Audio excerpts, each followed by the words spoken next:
छठ खत्म हो चुका है।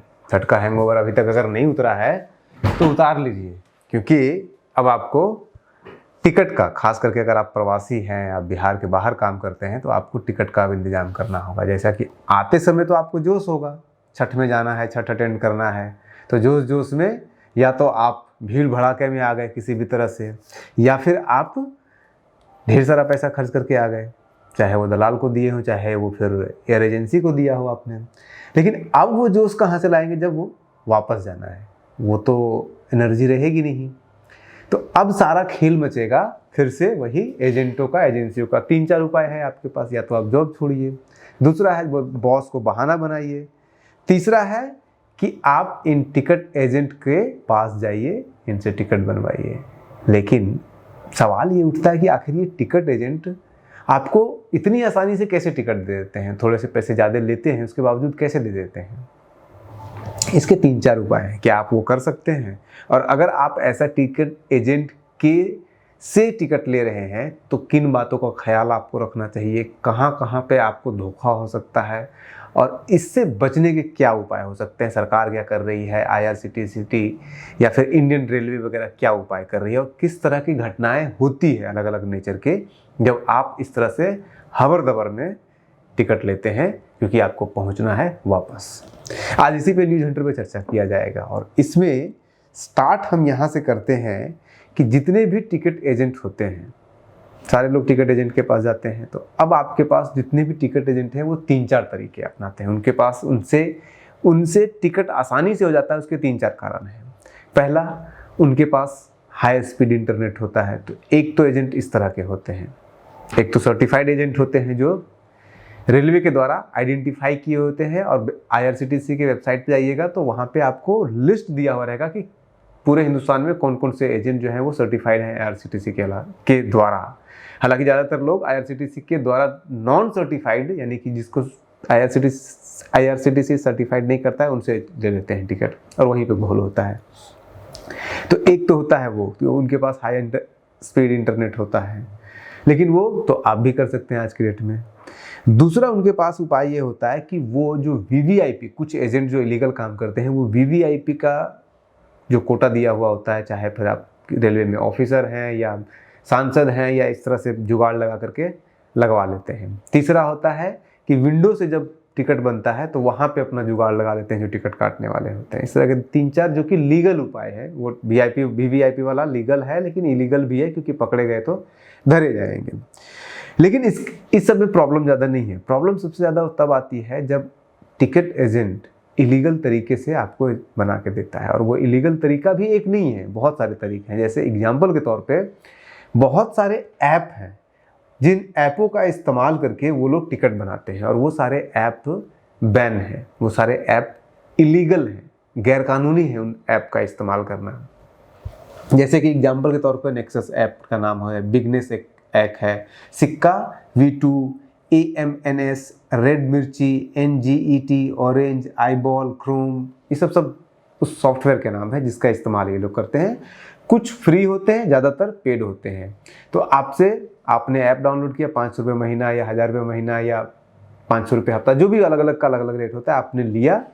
और इन ऐप से होता ये है कि इन ऐपों में पहले ही सारा इन्फॉर्मेशन ये टाइप करके रखते हैं। मतलब कि आपका नाम, उम्र, किस गाड़ी में चाहिए, कितने बजे चाहिए, कौन सा क्लास चाहिए, किस अकाउंट से आप पैसा देंगे, किस बैंक से आप पैसा देंगे, ये सब कुछ पहले से ही फीड किया हुआ रहता है। और जैसे ही 10 बजा ये तुरंत क्लिक करते हैं, और तुरंत इनको कुछ भी दोबारा लिखने की ज़रूरत नहीं पड़ती है। जो नाम और ये सारा जितना भी डिटेल होता है वो एंटर करने में हमें और आपको, कितनी भी स्पीड की इंटरनेट को टाइप करने में कम से कम 1.5 से 2 मिनट सब कुछ हो जाता है पेमेंट वगैरह करने में, अगर पेमेंट बैंक का सर्वर सब कुछ ठीक ठाक है तो। लेकिन इन लोगों को चूंकि कुछ भी नहीं भरना होता है, इसलिए ये लोग 25 से 30 सेकंड के अंदर टिकट काट देते हैं। तो 25 से 30 सेकंड के अंदर अगर टिकट काट देंगे तो 1.5-2 मिनट वाला हम जैसे लोगों को, आम लोगों का कहाँ से बनेगा? इसीलिए ये लोग जल्दी बना लेते हैं। अच्छा, उसमें एक और होता है कि आपको कई जगहों पे डालना होता है, आपका कैप्चा डालना होता है। जैसे होता है ना कि नीचे लिखना होता है, कुछ शब्द आता है या आइडेंटिफाई करना होता है, तो कैप्चा आइडेंटिफाई करना होता है या लिखना पड़ता है। उसको भी ये सब ऐप वो कर देते हैं, स्किप कर देते हैं। और भी बहुत सारे इसमें झोल होते हैं। IRCTC ने इसको रोकने के लिए बहुत सारे उपाय किए, लेकिन IRCTC जितने उपाय करती है उन सब का ये लोग तोड़ निकाल लेते हैं। तो ये एक तरीका होता है जिससे कि ये लोग बहुत आसानी से टिकट कर लेते हैं। अब सवाल आपका होगा उठता है कि 30 सेकंड में एक करेंगे तो 2 टिकट, 60 सेकंड में 3 से 4 टिकट करेंगे। भाई वो 3 से 4 क्यों करेंगे? ढेर सारा वो IP एड्रेस बनाए हुए रहते हैं एजेंट, और ढेर सारा रहता है उनके पास सिम। और भी मैं बताऊंगा आपको एग्जांपल में, एक एक व्यक्ति के पास कितना कितना सारा सिम मिला है, कितने सारे लैपटॉप मिले हैं, कितने सारे जब पकड़े गए हैं तो ये आसानी से कर लेते हैं। लेकिन इसमें रेलवे को घाटा नहीं है। रेलवे को कैसे नहीं घाटा है? क्योंकि पेमेंट तो रेलवे को ही जाना है। आप कराइए या कोई एजेंट कराए, टिकट रेलवे को क्या फ़ायदा? उसे तो पैसा चाहिए, उसे वो मिल रहा है। तो रेलवे इसमें बहुत ज़्यादा नहीं लेता है इंटरेस्ट। और ये पूरा मामला जो अभी मैं आपको बता रहा हूँ अब इलीगल ढंग आ जाता है, जो कि जिससे रेलवे को घाटा होता है। और उसमें क्या होता है कि IRCTC की वेबसाइट को ही किसी ने हैक कर लिया और वहाँ से टिकट काट लिया। और टिकट काटने के अलावा वो पेमेंट भी अपने ही अकाउंट पे करवा लेते हैं। ऐसे बहुत सारे काम करते हैं, बहुत सारे हैकर हैं, और बहुत सारे एग्जाम्पल भी, केसेस भी हुए हैं, वो सब हम आपको बताएंगे। और ये सब शुरू हुआ जब यही बिहार के हेमंत झा एक जर्नलिस्ट हैं, उन्होंने एक टिकट कटाया तो RAC उनका कम होते होते 12 आया। आखिरी दिन जब जिस दिन ट्रेन खुलना था उस दिन 12 तक आ गया RAC, और जब फाइनल चार्ट बना तो उनका RAC बढ़ करके 18 हो गया। 12 से कभी 18 नहीं हो सकता है, कम हो सकता है आपका RAC, आपका टिकट का हुआ स्टेटस है, ज़्यादा नहीं हो सकता है। तब उन्होंने कंप्लेन किया, ट्वीट किया, IRCTC को कंप्लेन किया, ट्वीट किया, और उसके बाद फिर IRCTC ने कहा कि हम इसके ऊपर एक्शन लेंगे। लेकिन क्या एक्शन होगा? और इसके ऊपर एक्शन लेगी IRCTC, क्योंकि हो सकता है कि किसी ने IRCTC का वेबसाइट हैक करके इनके RAC के बीच में उन्होंने कोई टिकट काट लिया, घुसा लिया, और उसका पेमेंट भी वो लोग ले लेते हैं। और इसके एग्जाम्पल भी मिले हैं। यहाँ पर रेलवे को घाटा होता है क्योंकि पैसा भी नहीं उनको मिलता है। इसमें कस्टमर को एक और घाटा होता है। आपने अगर किसी इस तरह के एजेंट से संपर्क किया तो वो क्या करते हैं कि आपको बोलेंगे कि आपके पास OTP गया होगा, आप OTP दीजिए, या आपसे कोई ऐप डाउनलोड करवा लेंगे, जो कि एग्जाम्पल मिला है कि ये ऐप डाउनलोड कीजिए और इससे ये कीजिए, तुरंत मिल जाएगा टिकट आपको। इस प्रोसेस में क्या करते हैं, वो आपके सिस्टम को, आपका मोबाइल या जो भी आप यूज कर रहे हैं, जैसे ही आपने उनका कोई भी ऐप डाउनलोड किया या कोई भी वेबसाइट पे गए, वो सारा का सारा कुछ हैक कर लेते हैं और सारा आपके अकाउंट से भी पैसा चला जाएगा। टिकट तो खैर नहीं बनेगा, अकाउंट से भी पैसा चला जाता है सारा। एक व्यक्ति हैं केरल के, उनके 4 लाख रुपए उनका फिक्स डिपॉजिट तक तोड़ करके निकाल लिया गया। तो ये एक तरीका होता है जो कि इलीगल होता है, और इससे कस्टमर को भी घाटा है, सभी को घाटा है। वो लोग ऐसे स्पैमवेयर, मेलवेयर, वायरस जिसको आप कहते हैं, वो सब ऐसे आपके सिस्टम में घुसा देंगे ऑनलाइन कि उनका सारा इन्फॉर्मेशन आपके सिस्टम का वहाँ चला जाता है, सारा पासवर्ड, सारा बैंक अकाउंट डिटेल, सब कुछ है।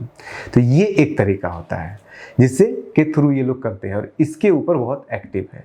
अब सवाल ये उठता है कि IRCTC चाहे जितना भी एक्टिव हो, लेकिन एक्टिव होने से क्या होगा?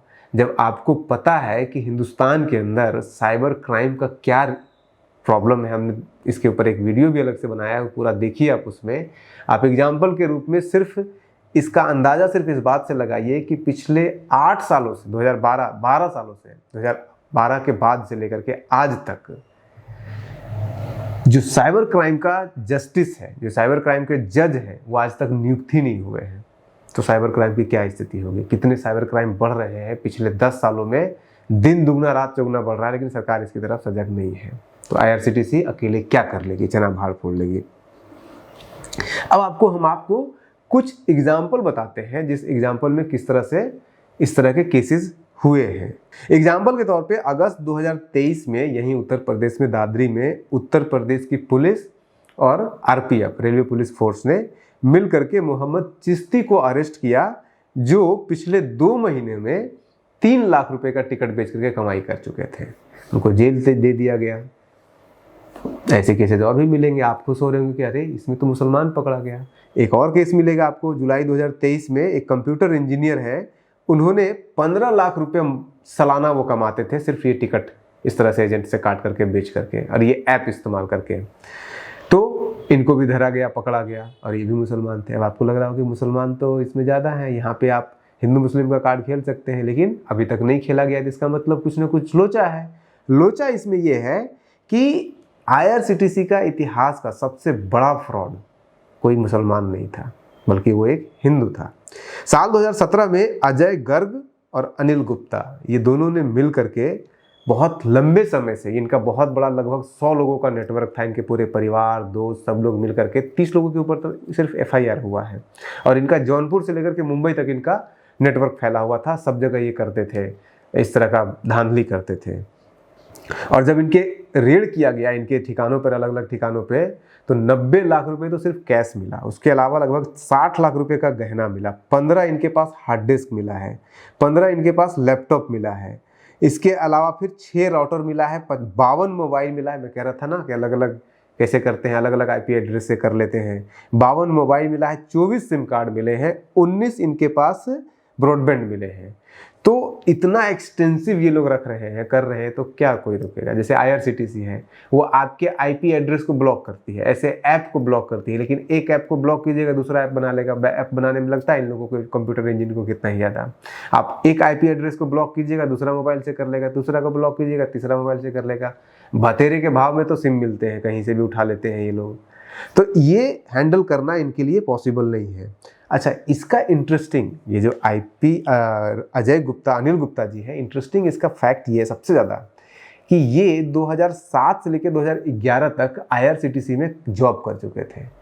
तो जब जॉब IRCTC में कर चुके हैं तो इनको IRCTC के लूपहोल्स के बारे में सब कुछ पता है। ये वेबसाइट को ही हैक करके सारा, जो कि हेमंत झा के केस में, हिमांशु झा के केस में हुआ होगा, किसी ने हैक करके इनके बीच में टिकट डाल दिया होगा।